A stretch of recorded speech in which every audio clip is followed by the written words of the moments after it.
Hello my dear friends, and welcome back to another video. So today there are going to be some pretty heavy spoilers for Obi-Wan Kenobi episode 4, so if you've not seen it or you don't want to be spoiled, then turn away now. But otherwise my dear friends, let's get into it. So in episode 4, Obi-Wan stumbles across what he thinks is a Jedi tomb on Fortress Inquisitorious, but you see, this is not a tomb at all. I've seen plenty of fan theories on what the purpose of this place could be, and today I'm going to give you mine. We know in canon that Fortress Inquisitorious was a secret base whose existence was not known to the majority of the galaxy. Even most of the Empire didn't know about it. Inquisitors were well known, but not their fortress, and so the moon of Nur was the perfect place to keep a secret fortress sitting in the middle of the ocean.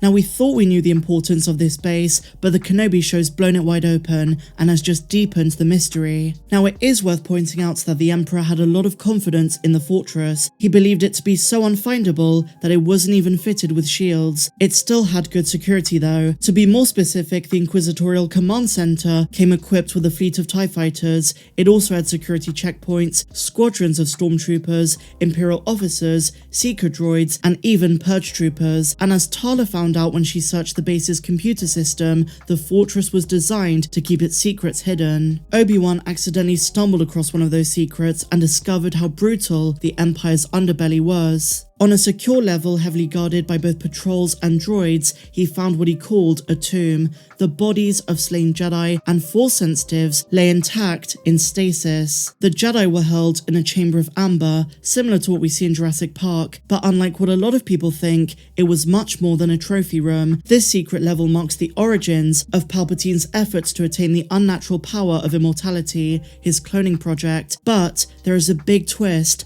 I think the Jedi in stasis are still alive, and their purpose is more than just cloning. If this room was nothing more than a trophy room, some kind of morbid monument to the Great Jedi Purge, then surely the Empire would have displayed the Jedi in a more affordable way. Yet, they're being kept in a liquid substance that keeps their bodies from deteriorating. Not to mention they're kept in chambers that have flashing buttons, hinting at a more intricate purpose. Now the obvious answer, as I said, is that this was an early part of Palpatine's contingency, whereby he would keep the Jedi's genetic material to later extract for their midichlorian count, similar to what Moff Gideon would eventually do with Grogu. The Rise of Skywalker revealed that Palpatine not only created Snoke, but he managed to return via dark science, secrets only the Sith knew. The Mandalorian already explored some of the early contingency 25 years before they were successful. 5 years after Palpatine's death, Dr. Pershing, who was the symbol of the Kaminoan cloners, told Moff Gideon he required Grogu's midichlorian-rich blood for their secret project.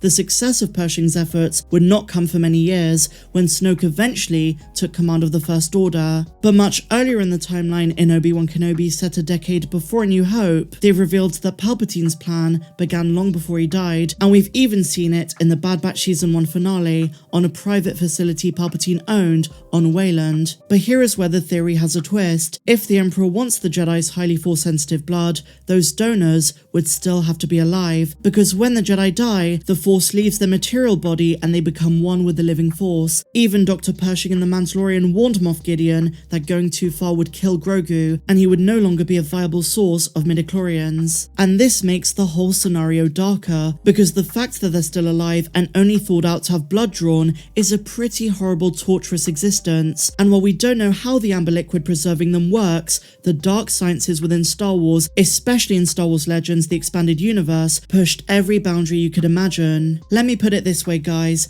Palpatine was not afraid of toying with life. If it meant his own personal ambitions were furthered, he would do anything. Now, if these Jedi are still alive, that opens up a lot of possibilities story-wise. Who knows, maybe they'll be free by the end of the show. Or maybe there are implications for other projects that take place further down the timeline. I'm thinking more specifically about Grogu. If you remember in The Mandalorian Chapter 13, Ahsoka says that when he was taken from the Temple after Order 66, his memory becomes dark. Well, what if Grogu was one of the Jedi being held in stasis, and that's why his mind went cold and dark for a long time? After all, the Emperor Emperor would only want high midichlorian counts, and the child certainly qualifies. If these Jedi are rescued, we might see Grogu among them, or it might be suggested that he was. And knowing that the Emperor had a separate facility on Mount Tantiss and other labs across the galaxy, it's possible that Grogu could be held at any one of these. The question is, who is his hero in the end? I've always believed that it wasn't a Jedi, but rather the clones themselves who took Grogu from the temple during Order 66. The Emperor then used him, and eventually someone freed him,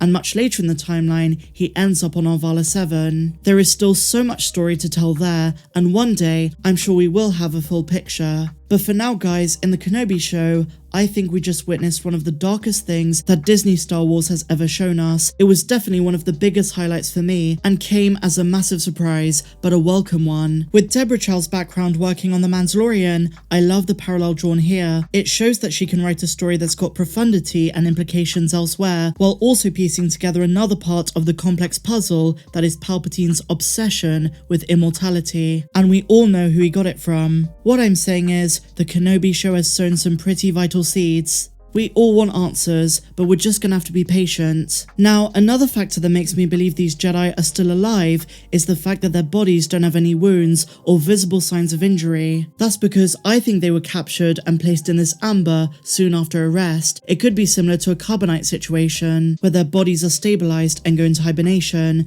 Star Wars technology is ever expanding, and we learn new things all the time. Writer Joby Harold even warned us there would be some new additions to the canon in this show. And I suppose we're just discovering the tip of the iceberg. Now, as we go into episode 5 in just a few days, many of our questions might get answers. I think the plot point of the stasis chamber is going to be huge. But remember guys, there is a season 2 reportedly in the works, so we might have to wait a while. But on Wednesday, we're entering the third act of the story. I can't wait to see what's in store, and fingers crossed, we get some Hayden Christensen as Anakin in flashbacks. We haven't seen much of Hayden in the show so far. So let's hope it delivers, and that we're in for an epic climax with these last 2 episodes. We've all got burning questions. Will Kenobi finally connect to Qui-Gon? When will the Grand Inquisitor come back? What are Reva's true motives? And so on and so forth. Let me know your thoughts on my theory in the comments down below guys. If you missed my full episode breakdown, I talk about all of the recognizable Jedi in this scene, and I also give you my full episode review. I can't wait to break down episode 5, just 3.5 days to go. Are you excited? Let me know in the comments down below. If you enjoyed this video my dear friends, please be sure to give me a big fat thumbs up, subscribe if you're new, and I'll see you in the next one. May the Force be with you always. I'm Star Wars Meg. Have a good one.